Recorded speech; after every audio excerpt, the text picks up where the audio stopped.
చట్టసభల్లో మహిళలకు 33% రిజర్వేషన్ అమలయ్యేలా కేంద్ర ప్రభుత్వం చర్యలు తీసుకుంటోందని కేంద్ర ఉక్కు భారీ పరిశ్రమల శాఖ సహాయ మంత్రి భూపతిరాజు శ్రీనివాస వర్మ అన్నారు. పశ్చిమ గోదావరి జిల్లా భీమవరంలో మంత్రి మీడియాతో మాట్లాడుతూ మహిళా రిజర్వేషన్ బిల్లుకు అందరూ మద్దతు తెలపాలన్నారు. పశ్చిమ గోదావరి జిల్లా మీదుగా కొత్త రైళ్ల ఏర్పాటుతో పాటు ప్రస్తుతం నడుస్తున్న రైళ్లకు హాల్టులు ఏర్పాటు చేసేందుకు చర్యలు చేపడుతున్నామన్నారు.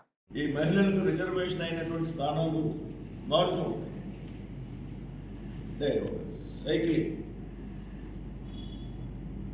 మళ్ళీ డీలిమిటేషన్ వస్తే మళ్ళీ 20 సంవత్సరాలు అప్పుడు మళ్ళీ కొన్ని ఆ పార్లమెంట్లు కాకుండా మళ్ళీ కొత్త పార్లమెంట్ అంటే దేశమంతా కూడా క్రమంగా ఏదైతే ఎంపీలు ఎమ్మెల్యేలు అంతా పెరిగేటువంటి అవకాశం ఉంటుంది అనేటువంటి విషయాన్ని మేము చెప్తూ ఏదైతే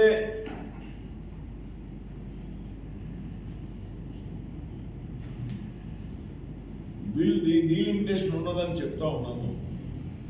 ఈ డీలిమిటేషన్ అనంతరం ఎన్ని స్థానాలు అయితే ఉన్నాయో అన్ని స్థానాల్లోకి 33% కేవలం మహిళలు మాత్రమే ప్రజాప్రతినిధులు ఎన్నికయ్యి చట్టసభల్లో అడుగు పెడతారు అనేటువంటి ఒక చారిత్రాత్మక బిల్లు రేపు జరిగిపోయేటువంటి 16, 17, 18 తేదీలో దేశంలో ఉన్నటువంటి అత్యున్నత సమావేశాల యొక్క చట్టసభల యొక్క ప్రత్యేక సమావేశాలు పెట్టి ఈ బిల్లుని ఆమోదించబోతున్నందుకు ఎన్డీఏ తరఫున సంతోషాన్ని వ్యక్తం చేస్తున్నాం.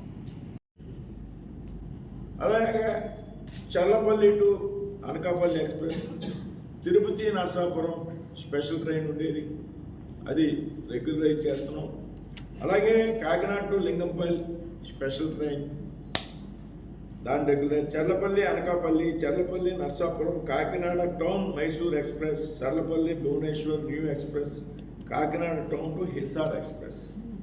ఈ కొన్ని తాడేపల్లిగూడెంలో, తణుకుల్లో, ఆకివీడులో, భీమవరంలో దీనికి సంబంధించి హాల్ట్స్ ఉంటాయి.